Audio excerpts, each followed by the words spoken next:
नमस्कार। आप सभी ने इस कंट्रोवर्सी के बारे में थोड़ा बहुत तो देख ही लिया होगा। एक्चुअल में इस कंट्रोवर्सी की वजह से पूरे देश में सभी को ये टेंशन होने लगी है कि हमारे समाज कहाँ जा रहा है, हमारी संस्कृति कहाँ जा रही है और स्पेशली नेशनल मीडिया या फिर सोशल मीडिया इन्फ्लुएंसर और यहाँ तक कि नेताओं को भी बहुत ज़्यादा टेंशन होने लगी है इस बात की। अब क्वेश्चन ये आता है कि इन सज्जन पुरुष ने, जो कि बहुत ही धार्मिक पॉडकास्ट भी करते हैं, बहुत ही स्पिरिचुअलिटी की बातें भी करते हैं, उन्होंने ये स्टेटमेंट क्यों दिया? अब यहाँ पे आता है एक साइकोलॉजिक ट्रैप। ह्यूमन बिहेवियर बहुत सारे फैक्टर्स से इन्फ्लुएंस होता है और ये फैक्टर्स इन्वायरमेंट और सिनेरियो के हिसाब से चेंज होते रहते हैं। जब कोई इंसान किसी ग्रुप में होता है तो वो हमेशा चाहता है कि वो बाकी लोगों से कूल लगे, उसको सभी लोग एक्नॉलेज करें और सभी की अटेंशन उस पे रहे। इसी को हम इंप्रेशन मैनेजमेंट भी बोलते हैं और ये इंप्रेशन मैनेजमेंट इंसान सबकॉन्शियसली और अनकॉन्शियसली दोनों ही टाइप से करता है। कभी कभी इन सब के लिए इंसान अपनी सोसाइटी और अपने नेचर की बाउंड्रीज से भी परे चला जाता है। इसी को हम सोशल कंफर्मिटी भी बोलते हैं, जिसमें कि एक इंडिविजुअल अपना बिहेवियर ग्रुप के अकॉर्डिंगली चेंज कर देता है। और आपने एक फेमस लाइन तो ऑब्वियसली सुनी ही होगी, जैसा देश वैसा भेष। इस चीज का इफेक्ट इतना ज्यादा होता है, कई बार इंसान वो भी बोल देता है जो उसको बोलना नहीं चाहिए, या फिर उसको वो सबकॉन्शियसली चीजें समझ नहीं आती कि वो बोल क्या रहा है एक्चुअली। अब इस पर्टिकुलर शो की बात करते हैं। यहाँ पे लोग खुल के बातें करते हैं, खुल के सोचते हैं और खुल के सोचने में अक्सर लिमिट्स पुश होती है। और ये लिमिट्स पुश होती है क्योंकि हमारा ब्रेन इतना पावरफुल है, वो कुछ भी सोच सकता है। अगर आप उसको नेगेटिव डायरेक्शन दोगे, वो नेगेटिव डायरेक्शन में ऐसा कुछ भी सोच सकता है जिससे आपको खुद भी एम्बेरसमेंट होने लग जाएगी। और वैसा ही इस शो पे भी हुआ।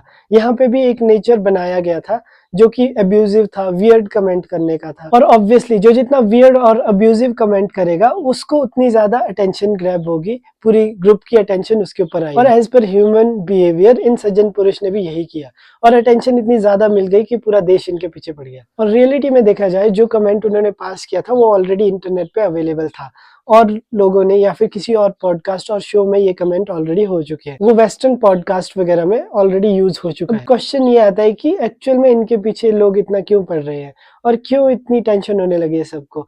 इसका रीजन सिंपल है, क्योंकि एक बहुत पॉपुलर इंसान है जिनकी इमेज बहुत पॉजिटिव रही है।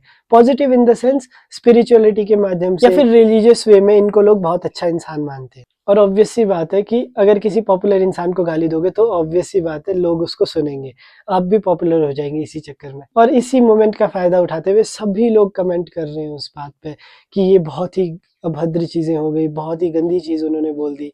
एक्चुअल में यहाँ पे सब लोग अपने अपने बेनिफिट के लिए, अपनी इमेज बचाने के लिए लगे हैं। अगर किसी को सच में ही सोसाइटी को सुधारना है, मूवीज वेब सीरीज में इससे ज्यादा खराब कंटेंट प्रोवाइड किया जा रहा है। गालियां तो आम बात हो चुकी है, अगर किसी मूवी में गालियां ना हो तो वो उसकी स्क्रिप्ट कंप्लीट नहीं होती। पूरे देश का, पूरे कंटेंट इंडस्ट्री में ऐसा माहौल बन चुका है कि आपको सबसे वियर्ड और अब्यूजिव कमेंट करना, तभी जाके आपको पॉपुलैरिटी मिलेगी या फिर तभी जाके आपका रेवेन्यू बढ़ेगा। और ये एक्चुअल में प्रूवन भी है। आप रिसेंटली वेब सीरीज का डाटा देख सकते हो, कितनी पॉपुलर हुई थी जस्ट बिकॉज क्योंकि उसमें बहुत सारी गालियां या फिर ऐसा कुछ कंटेंट था जो कि सोसाइटी के लिए सही नहीं है। और माहौल खराब होने का इम्पैक्ट ऑब्वियसली इंडिविजुअल पे भी पड़ता है। इसीलिए हमें बोला जाता है कि अपनी संगति अच्छी रखो, अपना एनवायरनमेंट अच्छा रखो, तो आप अच्छी चीजें सीखोगे। माइंड तो सिर्फ हमारा सोचेगा, उसको आप पॉजिटिव एनवायरनमेंट दोगे तो पॉजिटिव सोचेगा, नेगेटिव एनवायरनमेंट दोगे तो नेगेटिव सोचेगा। हम ऐसी चीजों से कैसे बच सकते हैं? उसके लिए एक टर्म आती है सेल्फ मॉनिटरिंग।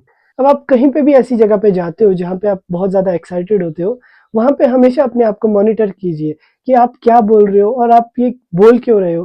क्या आप जो ये बोलना चाहते हो उसका पर्पस क्या है, या फिर इसका सिर्फ अटेंशन ग्रैब करना पर्पस तो नहीं है। जब भी आपको ऐसा लगे कि आप अटेंशन ग्रैब करना चाहते हो किसी ग्रुप की, या फिर अपनी पर्सनैलिटी के एक स्टीरियोटाइप को आप कवर करना चाहते हो कि मैं ऐसा नहीं हूँ जैसा लोग सोचते हैं, तो उस टाइम पे हमेशा अपनी स्टेटमेंट्स को बहुत सोच समझ के यूज कीजिएगा, क्योंकि उस टाइम पे अक्सर लोग ऐसी स्टेटमेंट्स बोल सकते हैं। और ये सिर्फ इनके ही कॉन्टेक्स्ट में नहीं है, ये इंसिडेंट किसी के साथ भी हो सकता है, क्योंकि सबके बिहेवियर सेम ही होते हैं।